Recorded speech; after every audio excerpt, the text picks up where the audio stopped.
नमस्ते। कक्षा 9 अपठित गद्यांश।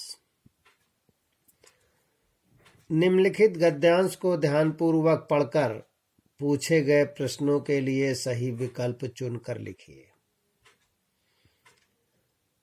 साहित्य समाज का दर्पण होता है, किंतु इस कथन का यह आशय नहीं कि साहित्यकार समाज का फोटोग्राफर है और सामाजिक विद्रूपताओं, कमियों, दोषों, अंधविश्वासों और मान्यताओं का यथार्थ चित्रण करना उसका उद्देश्य है। साहित्य का प्रसाद समाज की पृष्ठभूमि पर ही प्रतिष्ठित होता है। जिस काल की जैसी सामाजिक परिस्थितियां होंगी, उसका साहित्य निसंदेह वैसा ही होगा। साहित्य में समाज का जीवन स्पंदन विद्यमान रहता है। इसी अर्थ में साहित्य को समाज का दर्पण भी कहा जाता है। साहित्यकार का दायित्व वस्तु स्थिति का चित्रण मात्र कर देना ही नहीं, उनके कारणों का विवेचन करते हुए श्रेयस्कर मार्ग की ओर ले जाना है। साहित्य युग और समाज का होकर भी युगांतकारी जीवन मूल्यों की प्रतिष्ठा कर सुंदरतम समाज का जो भी रूप हो सकता है, उसका भी रेखा चित्र प्रस्तुत करता है। इसलिए साहित्यकार एक देशी होकर भी संवेदनशील होता है। समाज के प्रति साहित्यकार का कर्तव्य आशा का संचार करना है। साहित्यकार समाज में फैले अनैतिक, अवांछनीय एवं असामाजिक तत्वों को उद्घाटित करके सामने लाता है। समाज की गतिविधियों से साहित्य प्रभावित होता है। पहला प्रश्न है, साहित्य समाज का दर्पण है से लेखक का क्या आशय है? का, इसमें केवल इतिहास का वर्णन होता है। खा, इसमें समाज की स्थिति का चित्रण होता है। गा, केवल उच्च वर्ग का वर्णन होता है। घा, केवल निम्न वर्ग का चित्रण होता है। खा सकते हैं। साहित्यकार दूसरा है, साहित्यकार का समाज के प्रति दायित्व है।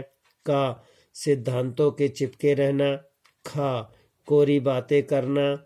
गा, केवल पुस्तकें पढ़ना और लिखना। घा, कमियों को बताना और सही मार्ग की ओर प्रेरित करना। घा उत्तर सही है। तीसरा, साहित्य समाज का जैसा रेखाचित्र प्रस्तुत करता है। का, अहितकारी। खा, सुंदरतम।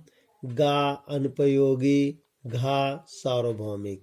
इसमें से खा सही है। चौथा, अनैतिक समस्त पद में कौन सा समास? का, द्वंद्व समास। खा, नंच समास। गा, कर्मधारय समास। घा, इनमें से कोई नहीं। खा सही है, नंच समास।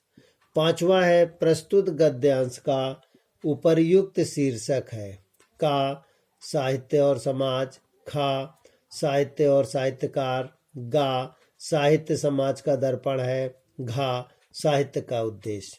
उत्तर में गा सकते हैं। बा है, निम्नलिखित काव्यांशों को ध्यानपूर्वक पढ़कर पूछे गए प्रश्नों के लिए सही विकल्प चुनकर लिखिए। तुम भीख अन्न की द्वार द्वार से मांग रहे, तुम भीख द्रव्य की द्वार द्वार से मांग रहे। क्या आजादी से मिली तुम्हें यह आजादी, तुम कर्ज चढ़ा कर समझे मार छलांग रहे। यह कौम देश का जब जब कर्ज चुकाएगी, इस आजादी की याद हमेशा आएगी। बेड़ियां कर्ज की और बांधो पाँवों में, क्या इससे हमको नींद चैन की आएगी। है एक गुलामी हटी दूसरी फिर आई, यह मर्ज हमारा और बढ़ गया सालों का।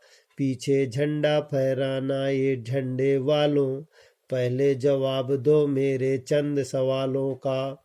प्रश्न नंबर 1 है, कवि के अनुसार किस चीज की भीख मांगी जा रही है?